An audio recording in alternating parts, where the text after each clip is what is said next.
संध्याकाळी चहाच्या वेळेस छोट्याशा भुकेसाठी असं काहीतरी चटपटीत खावंसं वाटतं. मग अशा वेळेस मी आज बटाट्याचा चिवडा केलेला. आता ह्याच्यासाठी मी 2 बटाटी स्वच्छ धुवून घेतली, त्याचं साल काढून पाण्यात ठेवली आणि नंतर ते बटाटे खिसून घेतले आणि नंतर खिसलेला खीस तो पाण्याने स्वच्छ धुवून घेतला. नंतर हा बटाट्याचा किस काढून एका कॉटनच्या कपड्यावर थोडंसं पाणी सुकण्यासाठी ठेवून दिला.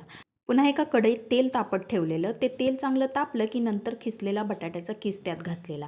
हा किस चांगला तळून घेतला. आता हा किस तळताना गॅस हा मोठाच करायचा, म्हणजे मग या बटाट्याच्या किसात तेल जास्त राहत नाही. आता हा सगळा बटाट्याचा किस इथं तळून घेतलेला आहे आणि नंतर उरलेल्या तेलातच शेंगदाणेही चांगले तळून घ्यायचे.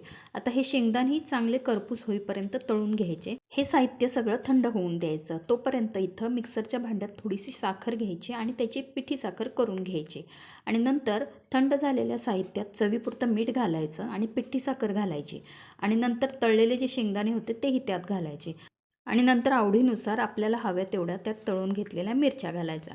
आता हे सगळं साहित्य चांगलं मिक्स करून घ्यायचं. आता हे साहित्य सगळं मिक्स करून झालं की झाला इथं आपला बटाट्याचा चिवडा तयार. हा आपल्या टी टाईम ब्रेकसाठी खावा किंवा उपवास असेल तरीही चालतो.